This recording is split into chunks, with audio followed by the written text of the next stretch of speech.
Good morning students. आज का जो मेन हमारा टॉपिक है बच्चों वो है जो feature of joint Hindu family business. Features of joint Hindu family business.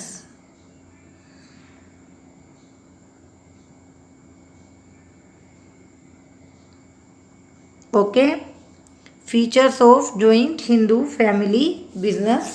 इसमें मैं आपको बता चुकी हूँ स्टूडेंट्स पहले कि जॉइंट हिंदू फैमिली बिजनेस क्या है, जिसमें एक फैमिली के सभी लोग मिलकर सेम बिजनेस को कैरी ऑन करते हैं। हमने इसके अंदर जो है मेन दो टर्म्स पहले पढ़ी थी। इस टॉपिक के अंदर हम जो है दो टर्म्स को डिस्कस कर चुके हैं।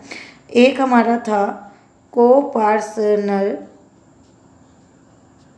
एक हमारा था कोपार्टनर और एक हमारा मेन टॉपिक था कॉमन प्रॉपर्टी। ये दो टॉपिक मैंने आपको लास्ट क्लास में समझा दिए थे अच्छे से। Copartner means the persons who have common ownership, जिनकी कॉमन ओनरशिप होती है किसमें, एंसेस्ट्रल प्रॉपर्टी में। और कॉमन प्रॉपर्टी क्या होती है, वो प्रॉपर्टी जो हमें हमारे एंसेस्टर्स ने प्रोवाइड की है। Common property means the property which is provided by our ancestors. Okay, so this is clear. Now we will move on our next topic, that is features of joint Hindu family business. Features में हमारा सबसे पहला point है बच्चों formation. Minimum 2 family members are required for starting a joint Hindu family business. कम से कम 2 लोगों की ज़रूरत होती है आपको जॉइंट हिंदू फैमिली बिजनेस के लिए। This business don't require any contract और एग्रीमेंट। इस बिजनेस को करने के लिए आपको मेंबर्स के साथ किसी तरह का कोई कॉन्ट्रैक्ट करने की ज़रूरत नहीं है। It is fully controlled and govern through Hindu law. ये फुल्ली कंट्रोल्ड होता है, गवर्न होता है हिंदू लॉ के द्वारा। No agreement like a partnership form is required here. जैसे पार्टनरशिप फॉर्म में एग्रीमेंट करने की ज़रूरत होती है, वैसे यहाँ कोई एग्रीमेंट करने की ज़रूरत नहीं होती। However there is requirement of some assets and business और ancestral property for running a business. तो हम यहाँ बात कर रहे हैं कि जॉइंट हिंदू फैमिली बिजनेस कैसे फॉर्म होता है। इसको फॉर्म करने के लिए आपको कम से कम 2 लोगों की ज़रूरत पड़ती है and this is operated by Hindu law. Simple है बिल्कुल, ठीक है। कोई कॉन्ट्रैक्ट नहीं करना, कोई एग्रीमेंट नहीं करना। जैसे ही परिवार में बच्चे का जन्म होगा उसको भी एंसेस्ट्रल प्रॉपर्टी में हक मिल जाएगा, वो भी हकदार बन जाएगा उस प्रॉपर्टी का जो प्रॉपर्टी पूर्वजों के द्वारा, हमारे बड़े बुजुर्गों के द्वारा, हमारे एंसेस्टर्स के द्वारा हमें दी गई है। Now the second point is membership. Membership to this business is acquired in 2 ways. इस बिजनेस में आपको मेंबरशिप बच्चों 2 तरीके से मिल सकती है। क्या हैं वो 2 तरीके? 1 इज़ बाय बर्थ। पहला है बर्थ के द्वारा, जैसे ही बच्चे का जन्म हुआ परिवार में वो भी एंसेस्ट्रल प्रॉपर्टी में हकदार बन जाएगा। Second one is through marriage to a male member of family. दूसरा तरीका क्या है कि आपकी मेल मेंबर से शादी हुई, आप परिवार का हिस्सा बन गए, ठीक है, तो वहाँ आपकी मेंबरशिप हो गई। There is no limit on the number of member in the business. Head of business is known as karta. यहाँ ये चीज़ आपको ध्यान रखनी ज़रूरी है कि जो हेड है बिजनेस का उसको क्या बोला जाएगा, कर्ता, या बच्चों इसको बोला जाता है मुखिया। कर्ता बोल सकते हो या फिर आप हिंदी में इसको क्या बोल सकते हो, मुखिया। कौन होता है मुखिया?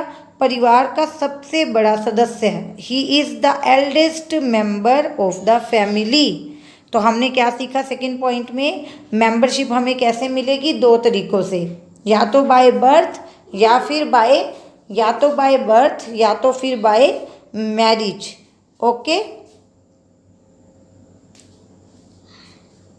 उसके बाद आपका नेक्स्ट पॉइंट है, third point is control. Control कौन करता है? अभी तो हमने डिस्कस किया था कि जो बिजनेस है वो कौन चलाता है, कर्ता या फिर मुखिया। और मुखिया होता कौन है? Eldest member.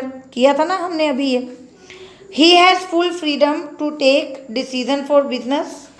उसके पास डिसीजंस लेने की सारी पावर्स होती हैं। However he can discuss and can take help from other members. हाँ, वो चाहे तो अदर मेंबर्स की हेल्प ले सकता है। Rest all members also manage the business but prime control is with कर्ता।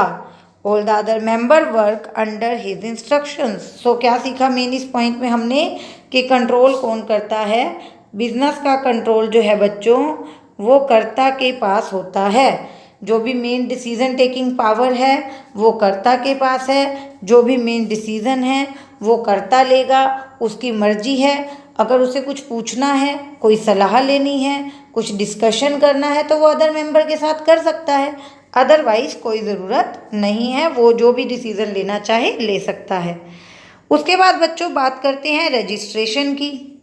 Joint Hindu family business are not compulsorily required to go for registration. अभी हमने इससे पहले वाला जो चैप्टर किया था बच्चों वो था सोल प्रोप्राइटरशिप, जिसमें एक अकेला ओनर पैसे लगाता था, रिस्क उठाता था और जो भी प्रॉफिट और लॉस होते थे वो अपने पास रखता था। और वहाँ भी रजिस्ट्रेशन के पॉइंट में हमने यही सीखा था कि जो सोल प्रोप्राइटरशिप है उसका रजिस्ट्रेशन कंपल्सरी नहीं होता। तो जॉइंट हिंदू फैमिली बिजनेस में भी सेम पॉइंट है, यहाँ भी रजिस्ट्रेशन जो है बच्चों वो कंपल्सरी नहीं है। There is no much documentation required for starting business. बहुत ज़्यादा रिक्वायरमेंट नहीं है डॉक्यूमेंट्स की। This business are fully operated through Hindu law, no formalities are required here. यहाँ बहुत ज़्यादा फॉर्मेलिटीज़ नहीं होती, सिंपल। उसके बाद अगर हम बात करें कॉन्टीन्यूटी की और वी कैन से स्टेबिलिटी की, कि इसमें जो स्टेबिलिटी होती है वो कितनी होती है, ठीक है। इस बिज़नेस में जो स्टेबिलिटी होती है वो कितनी होती है, कम या ज़्यादा, वो देखते हैं। तो यहाँ हम बात कर रहे हैं स्टेबिलिटी की। तो बच्चों यहाँ पे जो स्टेबिलिटी होगी that will be more, continuity जो है वो यहाँ पे रहेगी, because there are so many members in joint Hindu family business. बहुत सारे मेंबर हैं, किसी एक के बीमार होने से, किसी एक की डेथ से कोई फ़र्क नहीं पड़ेगा, मतलब बिजनेस तो चलता रहेगा ना। अगर एक की डेथ हो गई या एक बंदा बीमार है या एक बंदा पर्सनली कोई भी प्रॉब्लम है, there are other members to manage the business. So joint Hindu family business enjoy stable and perpetual life, लगातार बिजनेस चलता रहता है। This is not affected by insolvency, insanity और death of any its member. Even if the head of business Karta die, the next eldest member जो है वो कर्ता बन जाता है और बिजनेस को संभाल ले। सो कॉन्टीन्यूटी बिजनेस में चलती रहेगी, किसी एक की डेथ से, किसी एक की इंसॉल्वेंसी से, किसी एक की इलनेस से बिजनेस को इफेक्ट नहीं पड़ेगा, बिजनेस रुकेगा नहीं। ओके। उसके बाद बात करते हैं लाइबिलिटी की। तो लाइबिलिटी में बिल्कुल सिंपल है, जो करता है उसकी लाइबिलिटी होगी अनलिमिटेड और जो बाकी मेंबर्स हैं उनकी लाइबिलिटी होगी लिमिटेड। करता ही विल बी लाइएबल, जो है अनलिमिटेड लाइबिलिटी रहेगी उसकी, बट जो अदर मेंबर्स हैं दे हैव लिमिटेड लाइबिलिटी। देखो यहाँ आपको दिख रहा है लिमिटेड लाइबिलिटी और यहाँ आपको दिख रहा है अनलिमिटेड लाइबिलिटी। देन बात करते हैं प्रॉफिट एंड लॉस शेयरिंग की। वो तो सब बांटेंगे ही, जितने भी जॉइंट हिंदू फैमिली बिजनेस के मेंबर्स हैं वो सब प्रॉफिट को बांटेंगे। Hindu succession act 1956 followed for sharing of profit and loss. According to this, all the members of business are equally eligible for share in profit and loss of business. Everyone should get their share as per holding in the business. जितनी उनकी business में holding होगी उतना उनको profit मिल जाएगा। Then credit standing. Joint Hindu family business enjoy very good credit rating in the market. This business can easily acquire finance facilities from bank and other institutions. Head of this business run the business most effectively due to their unlimited liability. This good credit rating help in winning competitive advantage in the market.